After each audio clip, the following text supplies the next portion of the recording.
Hungary bite के kitchen में मैं आपको वेलकम करती हूँ। और जी ईद का सीज़न स्टार्ट हो गया है, तो हमें ऐसी ही कोई रेसिपी ढूंढते रहते हैं, जैसे कि शामी कबाब, चपली कबाब और इसी तरह के स्पाइसी गोश्त वाले खाने। तो चलें जल्दी से चलकर देखते हैं एक शामी कबाब की अच्छी सी रेसिपी। तो चलें वीडियो। बीफ का गोश्त मेरे पास बग़ैर चर्बी का और साफ़ हुआ 1 किलो है, और बड़े बड़े इसके पीसेस रखने, बिल्कुल ही बारीक बोटी नहीं करानी। इससे पहले भी मैं आपको बीफ बोटी कबाब की रेसिपी दे चुकी हूँ, बिल्कुल शुरू में जब मेरा चैनल स्टार्ट हुआ था। अच्छा, यहाँ पर ये आधा किलो मैंने दाल ली है, जिसको आधा किलो से भी कम है, 500 ग्राम भी नहीं है पूरी। इसको मैंने 3 घंटे पहले ही भिगो दिया था पानी में। मज़ेदार शामी कबाब कैसे बनते हैं पूरी रेसिपी चेक कीजिएगा। इसमें मैंने छिला हुआ लहसुन अदरक आधा पाव लिया है, और साबुत धनिया है, साबुत ज़ीरा, नमक, और इसके अंदर मैं सुर्ख लाल मिर्च जो मैंने भिगो के रखी हुई है पहले से, क्योंकि इसके अंदर मिट्टी होती है, तो ये मैं डालूँगी। आप भी अपने हिसाब से ऐड कीजिएगा जितना आपको नमक मिर्च खाना है। अब ये सारा जो है मैं कुकर लगा दूंगी, और सेफ्टी के लिए कुकर की मैं थोड़ा सा इसके अंदर ऑयल डाल रही हूँ। और एक टिप और भी है, ढक्कन पर भी ऑयल लगा के बंद कीजिए कुकर। पानी मैंने इसमें तकरीबन 1.5 जग डाला है, और प्याज मैंने आधा किलो से कम थी जो मैंने इसमें डाली है। अब मैंने पकने रख दिया। सीटी बोलने के बाद मुझे 15 मिनट बाद उसको बंद करना है। यहाँ पर मैं चॉप कर रही हूँ प्याज, हरी मिर्चें, और आप इसको हाथ से भी बारीक बारीक काट सकते हैं। मैं आपको फ्रोज़न करने का तरीका बताऊंगी, और उसके लिए ये है कि पानी बिल्कुल ना हो किसी भी चीज़ में।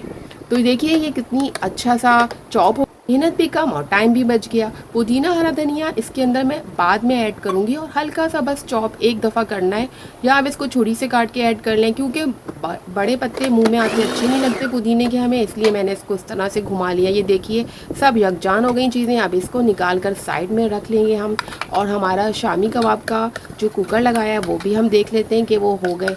जी हाँ, ये बिल्कुल हलवा हो गए। मैंने इसको ज़्यादा देर पकाया था। अब मैं इसको एक तसले में निकाल रही हूँ। ये गरम है, इसको थोड़ा ठंडा कर लेंगे। और ये बहुत अच्छी रेसिपी है, आप इसको ज़रूर ट्राई कीजिएगा। किस तरह से फ्रोज़न करते हैं वो भी आपको सब बताऊँगी तरीका। देखिए इसमें बिल्कुल पानी नहीं है। मैंने इसी तरह दाल घोटे से इसको और कर लिया मैश। इसमें एक एक रेशा बोटी का अलग हो गया है। मैं वैसे इसको सिल पर भी पीसती हूँ।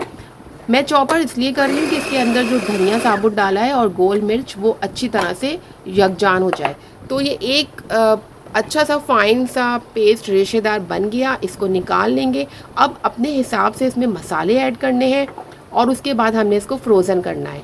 तो देखिए इसके अंदर पानी आपने खुशक कर लेना है, और मैंने जो प्याज थी उसका भी पानी मैंने ड्राई कर लिया था। यहाँ पर ये मैं ऐड करूँगी सारी चीज़ें। अच्छा, मेरे पास यहाँ पर पिसा हुआ ज़ीरा भी है, और पिसा हुआ गरम मसाला, क्योंकि मैंने जो है लौंग, जावित्री, दालचीनी साबुत ये सब नहीं डाली, वरना ये पिसती नहीं है। इसलिए आप साबुत गरम मसाला डालने की बजाय पिसा हुआ गरम मसाला ही डालें। इस तरह से अच्छी तरह, एक अंडा भी डाल सकते हैं, मैश कर लें, लेकिन हमें फ्रोज़न करने हैं इसलिए हम पानी की कोई चीज़ इसमें ऐड नहीं करेंगे। अब आप अपने हिसाब से इसके साइजेस बना लें। मेरे पास 1 किलो था ये, तो इसके अंदर 22-23 कबाब बने थे, यानी कि 2 दर्जन के करीब। अब इसको हम इसी ट्रे में फ्रोज़न करेंगे, और नीचे शॉपर लगा दी। शॉपर लगाने से देखिए ये आराम से निकल रहे हैं, कोई आपको ज़ोर नहीं लगाना पड़ेगा।